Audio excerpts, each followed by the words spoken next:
Climbing in the Cascades, you tend to see a significant difference in landscape from east to west, both geologically and as a consequence of rain-shadowing Pacific Ocean weather systems. The landscapes are drier, less glaciated, and abundant in meadows as you go east. North Gardner Mountain presents perhaps the most significantly eastern biome you will find in the Washington Cascades, making it a unique destination for hikers. But to reach these mountains, a long approach is required. The hike begins at Wolf Creek Trail near Winthrop.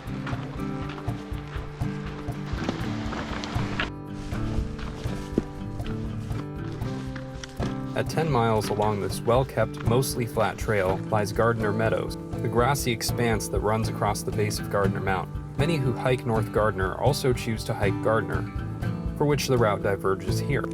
A small stream, which is dry in the late season, runs down the south slope of Gardner Mountain into Gardner Meadows. This serves as a good marker for where to turn. Hike a little bit past the stream and then turn up the mountain, following the stream from the west.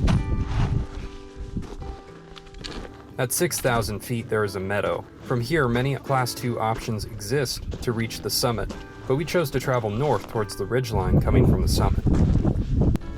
Within 2 to 3 hours of leaving Gardner Meadows, we were at the summit.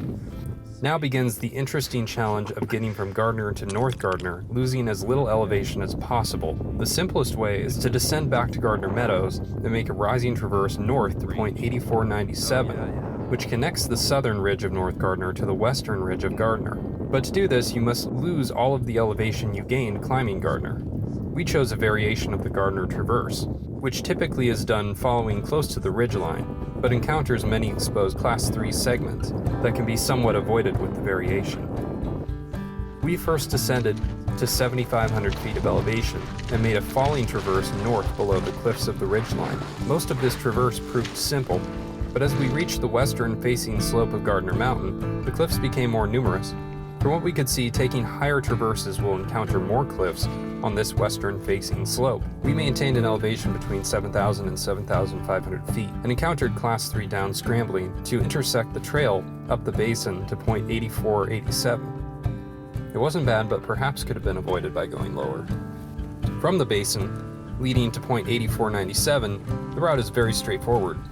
Here you will begin to see what makes this area geologically unique. The brittle rock quality causes it to break into almost homogeneous small fragments that resemble fine gravel, making the descent for this section an enjoyable slide down. By the time we reached point 8487, it was dark, so we pitched a tent for the night.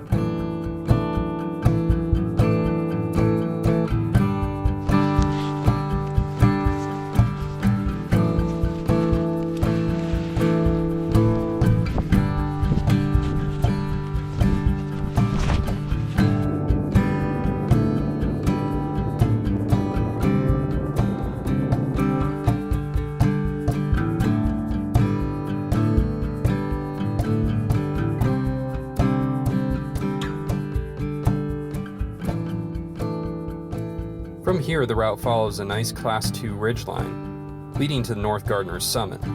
The descent will trace the ascent to the point, and then descend the gully and make a leftward falling traverse back to the trail in Gardner Meadows. The route overall was excellent for its isolation, unique geologic and environmental features, and lightweight packing required.